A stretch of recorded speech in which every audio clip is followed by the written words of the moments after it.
Саламатсыздар, бұл СК KZ News бағдарламасы. Хабарымызды жаңалықтардан бастаймыз. Павлодар мұнай химия зауыты күрделі жөндеуден кейін іске қосылмақ. Өндіріс орны мамандардың ақпараты бойынша жөндеу жұмыстары бір ай бойы жалғасып, құны 7 миллиард теңгені құрады.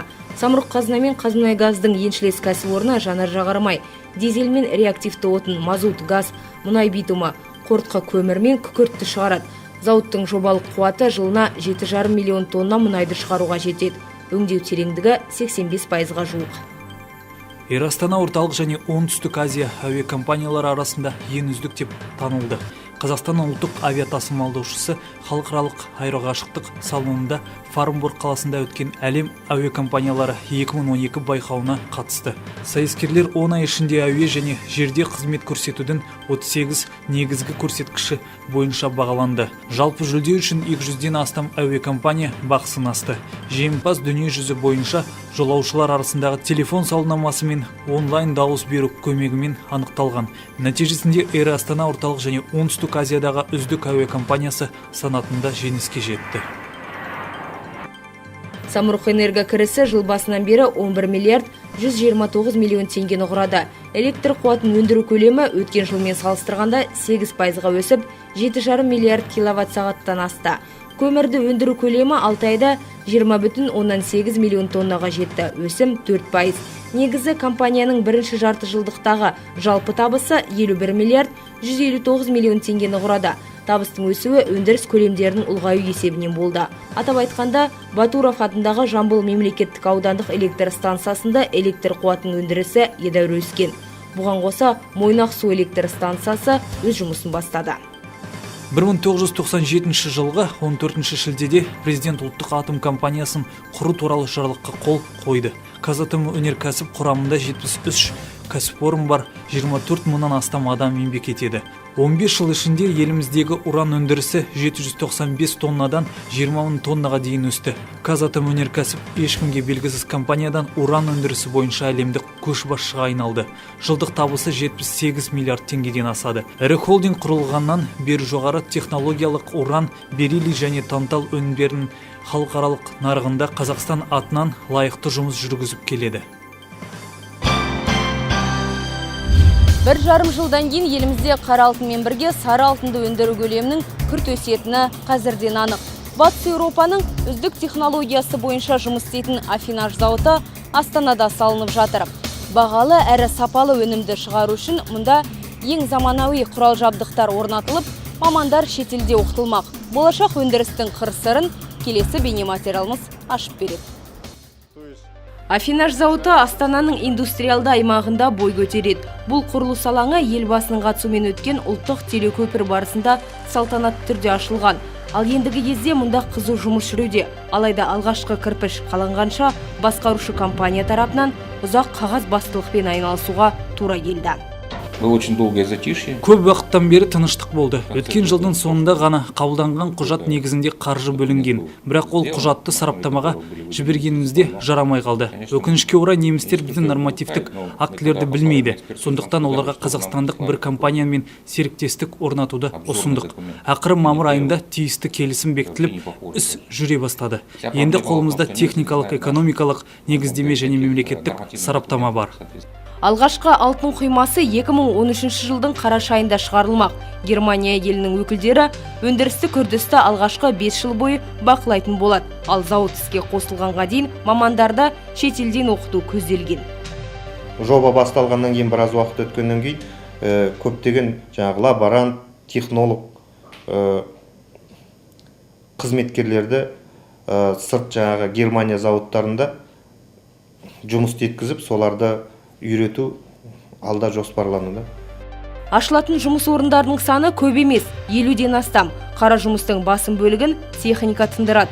Өндіріске электрохимиялық әдіс бекерден таңдалып алынған жоқ. Экономикалық жағынан үнемді әрі экологияға да зияны жоқ екен. Мұндай зауыттар әлемнің үздік елдерінде өмір шеңділігін дәлелдеп үлгерді. Бұл электрохимиялық әдіс көбінесе әлсіз қышқылдардың қолданылуымен жүргізіледі. Тоқ күшімен балқымадан алтынды ерітіндіге өткізіп, ерітіндіден катодта тазалығы 99,99% металл алуға кепілдік береді. Мемлекет басшысының тапсырмасына орай 2015 жылы елде алтын өндірісін 70 тоннаға жеткізу көзделуде. Астанадағы зауыттың жобалық қуаты жылына 25 тонна алтын мен 50 тонна күміс шығаруға жетеді. Алға қойылатын талап жоғары. Лондон металл биржасының Good Delivery белгісін 3 жылдың ішінде иелену қажет. От входного контроля зависит, конечно, экономическое состояние нашего предприятия. Сыртқы бақылауға біздің компанияның экономикалық жағдайы тәуелді, бірақ зертханаларға сенім аз. Бұл қиындық тудырады. Әзірге өнім сапасын өзіміздің зертханамыз тексереді. Мүмкін индустрия министрлігімен тәуелсіз мемлекеттік зертхана құру туралы келісеміз. Ол өнімді қабылдайды. Бұған қоса ұлттық банк зертханасы бар.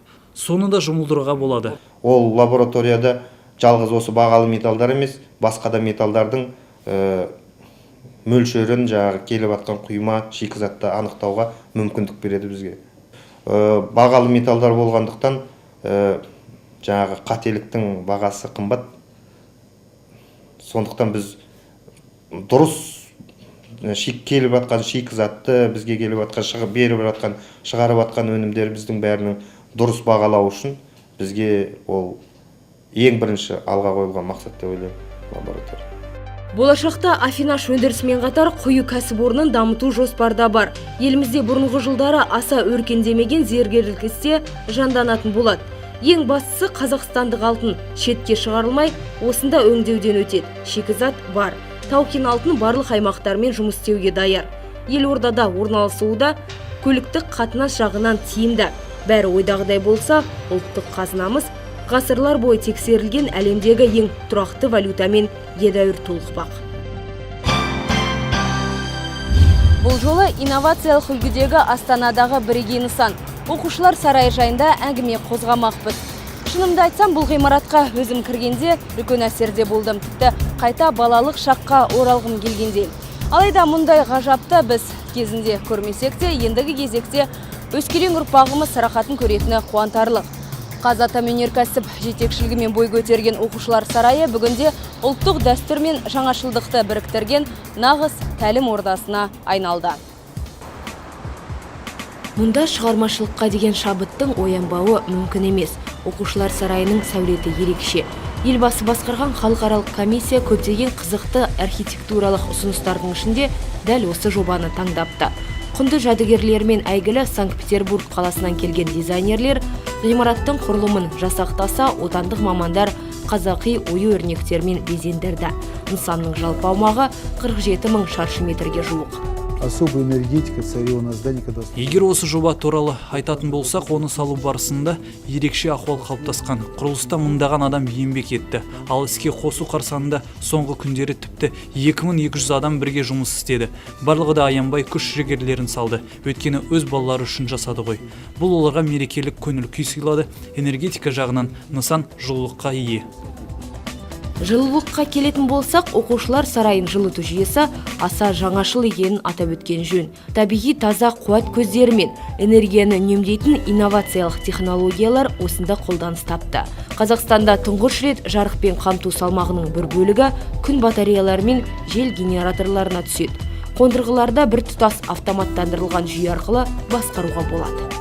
Я думаю, что по энергосбережению такого здания... Менің ойымша, елімізде қуат үнемдеу бойынша мұндай өзге ғимарат жоқ. Мен оның энергетикасын өз айфонымнан басқара аламын. Өңдеуден кейін осы ғимараттан шығатын жылуның барлығы қайта пайдаланады. Мұнда біз қуатты 50%-на дейін үнемдейміз. Тың технологиялық элементтер жаңа жоба арқасында жүзеге асты. Қазатомпром өкілдері ғимараттың сыртқы келбетіне ғана емес, ішкі мазмұнына да баса назар аударуда. Компания техникалық үйірмелерді өз құзырына алып, балаларды күрделі ғылымдарға тегін оқытады. Жеткіншектер болса, армандарының орындалуына дән риза. Осы оқушылар сарайында көп бала үйірмеге қатысады. Осы балалар үйірмеге барып, бәрін көп заттарды біледі. Оқушылар сарайында өте қызық. Өткені мұнда көп қызықты үйірмелер, кішкентай балаларды оқытатын үйірмелер бар. Және тілді тануға болады. Еліміздің ордасында орналасқан тәлім-тәрбие орталығы балалардың сан алуан қабілеттерін ашуға арналған. Бүгінде 90-нан астам үйірме жұмыс істейді. Спорттық залдар, мұз айдыны, театр, мұражай, ғаламтор орталығы, планетарий сынды орындар балдырғандардың асқан қызығушылығын оятады. Ең бастысы олардың жан-жақты даму үшін барынша жағдай бар. Бұнда мысалы биотехнология деген сабақ, биоскрининг деген сабақ бізде мектепте өтпейді. Бірақ соған қарамастан биологиядан әрі қаратай микроағзалармен, не болмаса биологиялық жаңағы басқа биоскрининг сияқты үйірмелерде ол әрі қаратай тереңдетеді оқушының стандартталған білімін. Сонымен бірге бізде химия үйірмесінде химик исследователь деген үйірме бар. Сол үйірмеде мысалы балалар әрі қаратай білімдерін жалғастырып, духи өндіреміз деп жатыр. Әртүрлі неде практикаға жазғы барады, осы августтың аяғына таман, содан кейін өздері әртүрлі недегі духи шығарайын деп жатыр. Ол да қызықты балаларға мысалы. Басқа жерлерде жоқ қой, мысалы, оның барлығы шығара бермейді олар.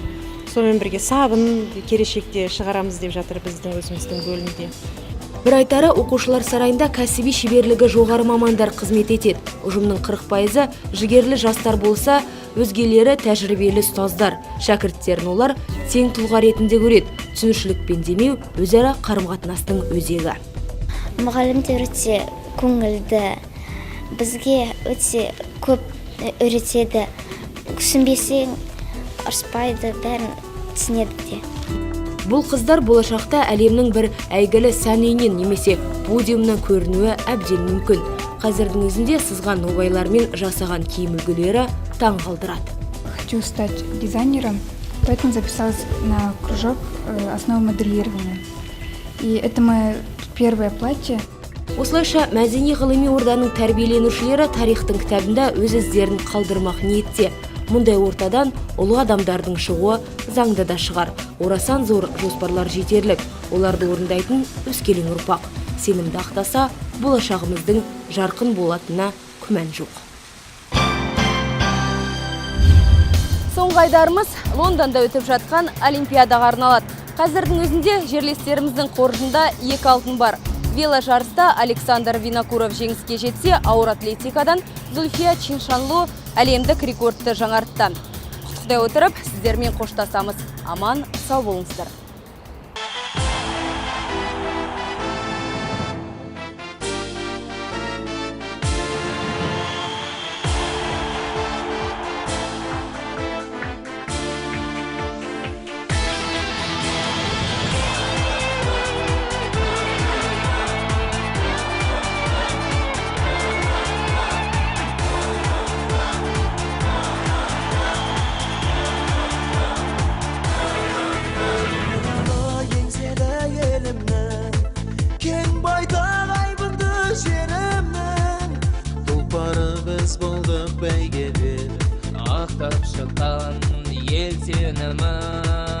Тізгіндеп алтын мен күмісін, сыйлаған еліне жеңісін.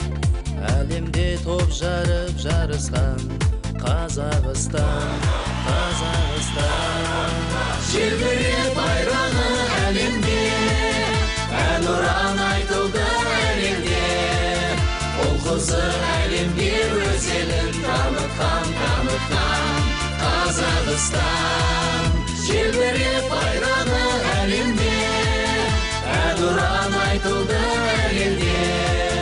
Ол қызы әлемге өз елін танытқан Қазақстан.